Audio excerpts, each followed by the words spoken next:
Good morning and welcome everyone to Moneycontrol live stream. You're watching the opening bell and I'm your host Nickey Mirchandani. Well, markets point to a soft start today, tracking muted global cues. US markets somewhat have ended mixed. After US CPI data has offered very little change to the already existing expectation for Fed's rate hike.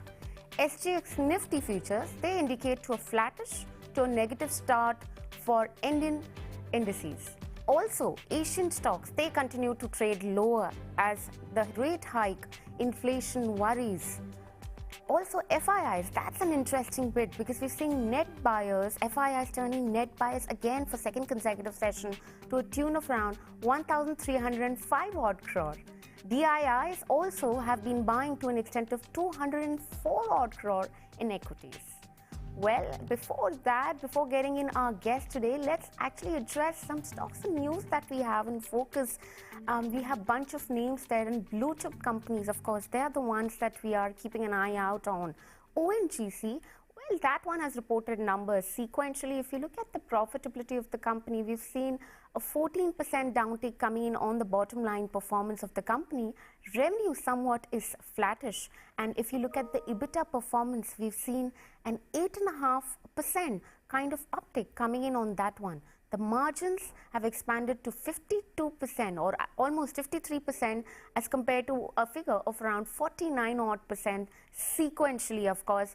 You know, it's basically the windfall tax on local crude oil production which has eroded gains from higher energy prices. So, but if you look at the charts out there, ONGC is something that we really need to keep an eye out on. Of course, it's a blue chip counter, and if there is lack of government intervention coming in on this one, perhaps we can see higher gains coming in on the stock prices. Of course, these are few things that need to be kept in mind. It's the windfall tax gain which is at play, and we're seeing the stock moving up from July onwards. Eicher Motors, that's another one. You know, Nomura has come up and upgraded the counter to neutral, but has revised lower the target price to 3,264 rupees. Now, the margins overall have been below what the street was estimating, right?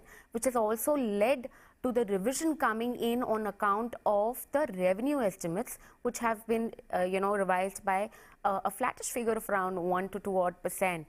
The margins also have been revised to 23%, 24.5%, and 25% for the next 3 years. Essentially, competition is a key risk. Entry of Bajaj and Hero Harley, a key risk in FY24 for this one. If we just talk about overall about just this counter, 9 analysts have almost revised lower the target price over the last 1 month on this one. And apart from Nomura, we are also looking at Axis Capital, which has upgraded the counter in the last 1 month. We're seeing some cooling, which has come in from the October highs for this one. Apart from this, what we also have in our list is Torrent Power, right? We've seen net profitability inching up to almost 86% for this one, to a number of around 685 odd crore as compared to 368 crore in the corresponding quarter. So a sharp jump coming in on the bottom line performance of this one. Now let's talk about the revenue picture of this company. Almost 70% uptick on there. We're seeing 6,442 odd crore kind of a number. Even if we talk about the operational performance, right, the revenue growth is decent enough. We've seen the EBITDA also doing well. We're seeing a 54% jump out there on this number to a number of around 1,443 odd crore. Margins, they have also expanded at 22%.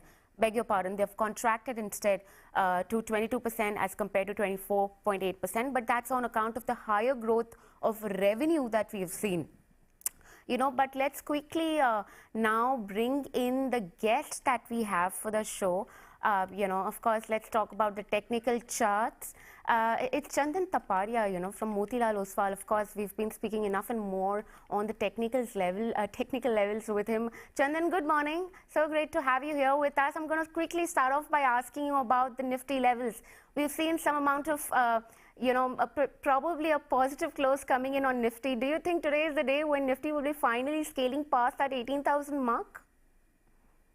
Good morning. Thanks for having me. The good part is that volatility has fallen down post the budget time, the India VIX, which was near to 19, now hovering below 13 marks or hovering near to 13 marks. At the same time, your your put call ratio is holding above 1. The FI's long short ratio, which fallen near to 13 to 15%, again recovered to 25%. So things are getting stabilized, and we believe that supports and base of the market are shifting higher, led by buying in Reliance, Bajaj Finance, selective capital goods, and few banking names. So I believe that 17,777 could act as a major support. Buy on decline could continue, and we have potential to head towards 18,081 to 18,200 zone for next couple of days in the market. All right, 18,200 to the, on the upper side, probably that's where the resistance you said is coming in. When do you see markets scaling that kind of level? And also, I would want to ask you about your view on Bank Nifty index, right? That has been underperforming Nifty index overall. How do you view that, and what kind of levels can the viewers now expect? Yeah, so talking about Nifty, like I believe that over the next 3 to 4 days, we are likely to see the move towards 18,200. Traders and participants are advised to continue to be with buy on decline strategy with support of 17,777. In fact, one can initiate the bull call spread by buying one call and selling one out of money call, or can also initiate the credit spread by getting the benefit of time decay. Now, talking about Bank Nifty index, which is comparatively underperforming from last couple of days, has been hovering in between 41,000 to 41,750 level. We have seen multiple support near to 41,000 to 41,100 zone, but at the same time, hurdles are visible near to 41,750. So I believe that 41,250 could act as a support, and we are expecting Bank Nifty to head towards 42,000 to 42,250 levels over the next 2 to 4 days. All right, Chandan, just we're waiting on the sidelines for the market to open. But before that, I'm going to quickly check with you. What do you think about the numbers of ONGC and Eicher Motors? These are the blue chip companies that clearly have reported their numbers, right? What do you make out of it? What kind of levels can we expect at just before the market opens? And any specific, stock which is on your mind before, the ring before the market opens? Yeah, so first talking about ONGC, this stock is slow and steady, witnessing some upward tick. So I think one can continue to be with long positions with support near to 144. Chandan, we'll just get started with the market opening right now. It's about time that we address the markets opening. Nifty 50, of course, we're seeing that negative start coming in on indices, right? Nifty 50, 17,880 sort of level. 0.3% almost gone in the opening trade. Of course, a soft start like we likely indicated today on account of that global cues that, of course, the trade setup also wasn't supporting of a very positive start coming in for the markets. Let's bring in Bank Nifty index up for you. That chart probably will let us know how it's. Okay, you're also seeing some amount of pessimism probably creeping into the markets. Again, going back to that range-bound trade, 41,580 odd levels that we're looking at, 0.2% gone on this one. But if we also can bring up sectoral indices, gainers and losers out there, just to understand which are the sectors which are actually doing well in trade. Well, let's address Sensex first, because we've seen 0.3% even gone on that one. Clearly, if you look at the other sectoral indices at play, Adani Enterprises, of course, Eicher Motors there, we're seeing gains. There is an upgrade coming in on that one. Of course, let's also talk about Adani Enterprises. A good set of numbers yesterday, right? So the stock is also reacting in today's trades. It's opened up by as much as close to 2%. So some more gains coming in on that one. Reliance now, the support is coming in from that one. We're seeing 0.5% on that one. And let's also address in UPL, right? A promoter has been buying almost 0.5% out there. Also, metal names have been supporting the gains today. You have Hindalco up 0.4%. Clearly, some amount of traction coming in on that one. But Chandan, I'm going to come back to you and ask you about what are you now making out of markets, and what kind of levels can the investors now look at for numbers like Eicher Motors? Yeah, so I think Nifty, the soft opening could be both. Let it consolidate, then again some recovery could be there. So talking about Eicher Motor, I think some positive to range bound bias is there. Yesterday, post the result, it witnessed a decline, but I think 3150 could act as a major support, and slow and steady it can head towards 3350 kind of level. So I think 3150 to 3350 is going to be the broader range. One can continue to hold the long positions. Now talking about other names as you are talking, so for trading point of view, I think TVS Motor is one of the strongest counter from the auto pick, which we like. One can buy with support near 2080. This stock has potential to move towards 1135 to 1140 kind of level. Eicher Motor, already you discussed. I have two more names on radar, that is including HAL and Reliance Industry. Recently, the Reliance has bottomed out with support of 2300 level. So now we believe that with support of 2340, it has potential to further rally towards 2450 to 2500 zone. All right, Chandan, I'm just going to quickly address the top sectoral losers that we have on the chart for us. Let's pull the charts up to see how the sectoral indices are actually. We have, of course, Chandan, before I can address that, I'm going to ask you about a TVS Motors level is something that you suggested, right? How about ONGC? Because that was again a blue chip counter that we were looking at. So what do you make out of those numbers in terms of the levels that the viewers can now look at? So like ONGC is likely to be positive to range bound. Declines could be bought with support of 143. Upside you can see 155 kind of marks in ONGC. All right. Chandan, any specific calls for the day that you would like to leave us with before we get in our new guest? Yeah, so already I talked about two names, TVS Motor and Reliance. I'll continue to be with the same. I believe these stocks have potential to outperform the broader market. So like as mentioned, TVS Motor can be bought with support of 1080 for target of 1130, 1140. Reliance as mentioned can be buy and one of the strongest setup which can even drive the market to higher zone. So here also we have target towards 2500 level. Already we have seen good momentum at the beginning. So now one can put support here to 2340 for target of 2500 level. So TVS Motor and Reliance would be two preferred idea, and we have conviction on the same. Participants must trade here to get the benefit out of the intraday swings. Sure, Chandan, what do you make out of Prestige Estate and the charts out there? Because, Prestige Estate is one counter which has been underperforming Realty Index for quite a while, right? It's been underperformer as compared to the Nifty Realty Index. But if you look at the numbers, at least, the numbers have been well. We're seeing traction coming in even on that one today, 3% up on this one. Could you let us know what is the level that we can, if there is further upside to the levels that we're looking at, Chandan? Yeah, so talking about Prestige, actually the weekly chart is continuously showing lower top, lower bottom. But recently in last 5-6 days, we have seen some stability and counter is finding some sort of double bottom kind of patterns. 2 days back, it made low near to 395. And on 3rd Feb, it made low near to 393. So almost same kind of low are being formed, but the pattern will confirm over 414. So as of now, we have support near to 393 for first target of 414. Above 414, it can go to 440 as well. 440 as well is what you're looking at for Prestige. That's some level that we're looking at, Chandan. Chandan, before that, actually, I'd wanted to chat about the IT index overall and also the stocks that have been doing well. We've seen significant amount of traction coming in yesterday's rates in the anticipation that the inflation rates would be better than, which will probably temper around with the expectation. But that didn't clearly happen. Nifty IT index is almost down and out by 0.5% in today's trade.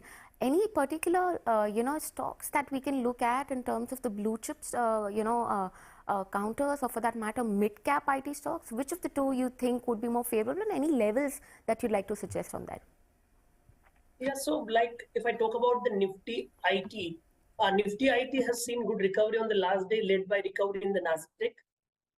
On last day, as global market were down, so Nifty IT is also falling down. We have seen good run up in Nifty IT index in last 5 weeks, and this week is down by around 1.5%. So most of the IT stocks are finding some pressure at higher levels, but I believe overall selective stocks could do support-based buying. If you look at the comparatively IT name, then one stock which I could focus is likely to be HCL Tech. HCL Tech is one of the strongest IT name, which is resilience at the time of market decline. Recently, it made bottom near to 1100 and then bounced to 1140 yesterday. But some cool down is visible from higher levels, so I think support of 1100 could act to drive it again back to us 1155 to 1160 levels. All right, Chandan, we'll leave it at that. Thank you so much for taking out the time and speaking to Money Control. Thank you. Thank you so much.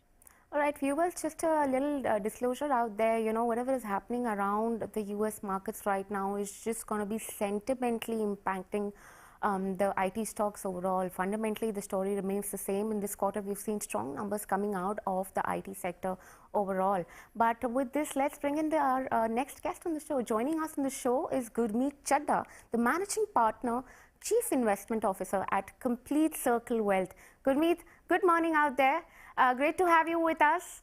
How are you doing this morning? I'm going to start off by IT stocks out there because we've seen some traction building in on that one. But today, clearly, those gains have been taken off. Like I was just indicating, probably it's a sentimental impact and nothing changes fundamentally for these counters. What do you make out of it?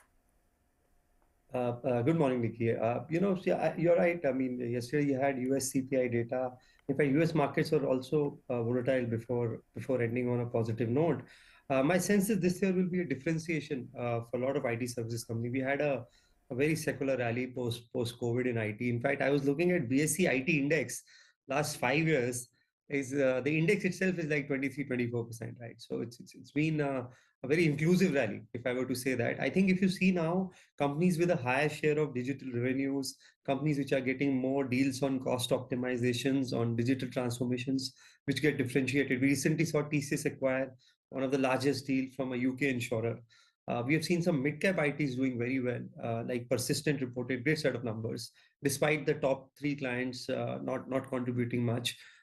We have seen KPIT Tech actually make new highs last week, which is basically a company which is into embedded software for auto, which we call CASE, which is connected autonomous shared electric, right? So it's another niche ERD play within that space. So I think this will be the year of differentiation. Maybe none of the middle IT companies where valuations are high would slightly underperform, and companies which are seeing traction in terms of more deals, as I said, related to cost optimization, related to digital transformations, are going to get differentiated. Right, Gurmeet, clearly, let's chat also about FIIs, right? We've seen some amount of sell-off coming in Feb. We've seen FIIs being the net sellers for the last 2-3 years or so. We're seeing that trend, like it looks like a major FIIs outflows from the market. At what time do you think, we could probably get some breather, and do you think at some point the market, FIIs will return to Indian equity markets given the kind of valuation that they're enjoying? Oh, definitely. At some point of time, only thing is guessing when that time would be. But just to give some data here, Nickey, I mean, their ownership has been all-time high has been around 23.5 to 24% in 2019. And since then, the ownership has steadily come down to below 18%. In fact, we haven't seen the March data NSE will release, which means that, and if you see 2008, the ownership was about 16.5%. So between 17.5, 18, you're almost at 2008 in terms of the FPI data. I'm talking about secondary market in terms of ownership of NSE 500. In fact, in 2004-3, that's when the reforms really started, the ownership was around 14%. I was speaking to a few portfolio managers, few colleagues, including my previous organization. There is definitely some fatigue after 2 years of selling. And my sense is, even if you see incremental selling, barring few days in Jan, also the figure has come down. Last 2 days there have been buyers. My sense is that it looks a little overdone to me. And I think the key trigger in my view would be when probably the Fed pauses. And I think that probably is maybe a couple of months away. We'll have to be more data dependent and see. So once the pause comes in global monetary policy, I think that's when probably you would see, or maybe a little earlier than that, once they get an indication that pause is coming. So my sense is we are probably at the fag end, if I can stick my neck out and say that. Clearly, Gurmeet, because we're seeing a 14% kind of a number for an NSE 500 in terms of the FII ownership. Clearly looks to be at a real low level. I don't know, maybe 2012, 2013 is that kind of level that we're looking at. And do you expect DIIs to continue to kind of, contribute to the rally going forward? Because we've seen significant amount of retail participation, right? How do you look at this? So that's actually held up. I mean, had it not been for DI support, the levels could be 20-30% lower. If you see last year, in INR, FIs sold 2.75 lakh crores and DIs actually bought 2.73 lakh crores. That explains you why Nifty was flat. And other markets, if you see last year, I think India was a relative outperformer, largely due to domestic flows. So I think my sense is that, while the returns have been very flat for last 16, 18 months, the flows continue to be strong, at least as far as the SIP numbers go. There's an EPFO contribution which keeps coming. Then there is this balance advantage category which become very big, which keeps rebalancing Clearly. when markets. It's a 2 lakh category, by the way. It's a huge category. Average deployment in equities around 50%. So every 5-10% fall in market, some money gets rebalanced. So, but if there is more aggressive selling, I mean, you need a balancing act. I mean, if FIs continue to sell, I think probably you will see more a range bound market. Sure, and how do you look at NBFC profiles overall? Because there is a typical divide between banks and NBFCs, financial companies, right? When do you think that would shrink?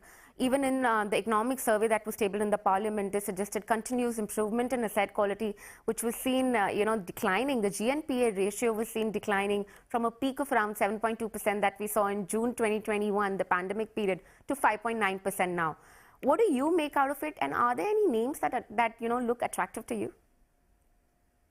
Yeah, I think there's little more pessimism on NBFCs vis-a-vis banks, and it typically happens.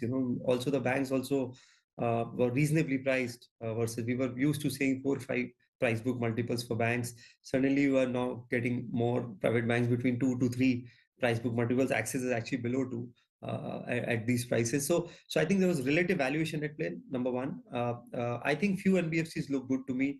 Among the smaller ones, I think Poonawalla FinCorp looks very good. Their credit rating is now AAA.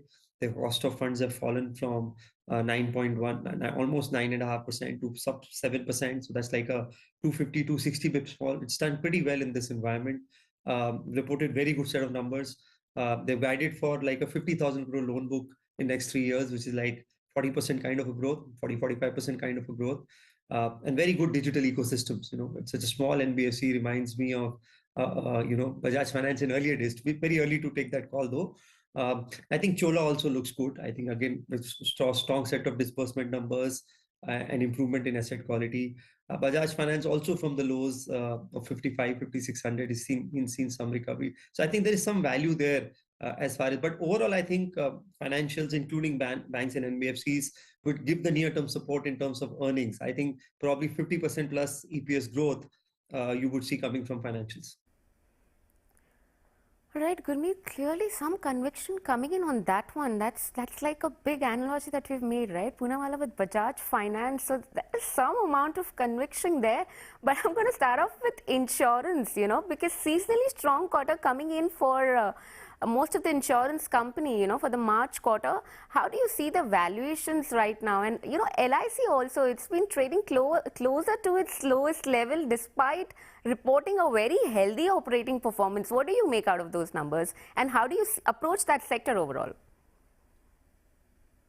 So coming to Poonawalla disclosure, I said reminds me. So I'm not saying it's the next Bajaj Finance. I think very early to call that. You may never know, Bajaj Finance may be the next Bajaj Finance, right? And this next looking for the next ones typically lead to more mistakes. So that's a disclaimer there. But as I said, they're shaping up well. On insurance, I think probably I thought the sell-off post budget looked a little overdone to me. I think the contribution of a lot of insurers on the high value ticket, which is 5 lakh and above, was about 5 to 6% on APE. HDFC was a little higher because their non-par is more than 40% in their overall APE mix. And I think you still have a deadline till 31st March. In fact, last quarter is one of the best for insurers. Typically, you say the business you do in first 8 months, you do in the last 4 months due to tax planning and year end. And I think you will see very good numbers coming in May. Also coming to LIC, I think it's at 0.6 embedded value, which I think a lot of, in terms of negativity is in the price. And there's a reason, because if you see LIC's share of non-par is pretty less. They want to migrate from participating to non-par. It will take a lot of time coming in. Their VNB margins are still at about 12-13% versus 20-25% for private insurers. So I think you will see if there is incremental progress, probably at around $600, there is value there. So maybe from a near-term perspective, I think earnings in insurance could surprise from a near-term perspective, and we'll have to see how this 5 lakh ticket impact plays out. My sense is the impact would be confined to 1 quarter, 2 quarter. It doesn't look like a very long-term impact to me. And if you see in insurance, our penetration is so low. If you remove government insurance and protection, the penetration levels are hardly 6-7%.